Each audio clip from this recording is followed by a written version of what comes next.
जय मसी हजुर सबैजनालाई जय मसी। आज म यो सिन्धुपाल्चोक ब्रिन्जेलमा माथि लप्सी बोटे भन्ने ठाउँमा छु।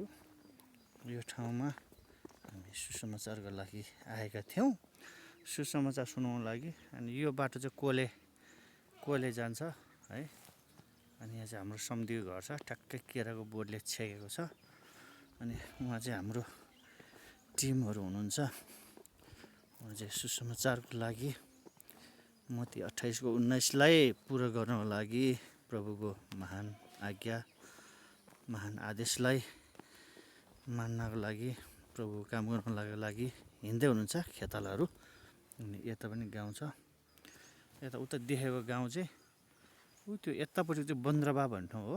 बन्द्रबा भन्ने ठाउँ उतापट्टिको माङ्खा, ऊ पारिपट्टि जुन देखेको डाँडा चाहिँ चिम्लिङ भन्ने ठाउँ हो। त्यो माथि डाँडा चाहिँ यिनीहरू अहिले देखेको चाहिँ बन्द्रबा भन्ने ठाउँ हो त्यो।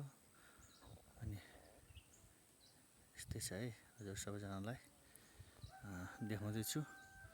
अनि यो माथि देखेको डाँडा उतापट्टि त्यो माथि देखेको उता चाहिँ डाँडा गाउँ करङ्गैरी त्यस्तै खै के भन्नुहुन्छ भने है, यस्तै छ। अहिले यो चाहिँ ब्रिन्जेलमा। अनि हामी चाहिँ यो गाउँतिर हामी सुसमाचारको लागि जाँदैछौँ, सुसमाचारको लागि। हस्, धन्यवाद हजुर सबैजनालाई। जय मसी, जय मसी, जय मसी।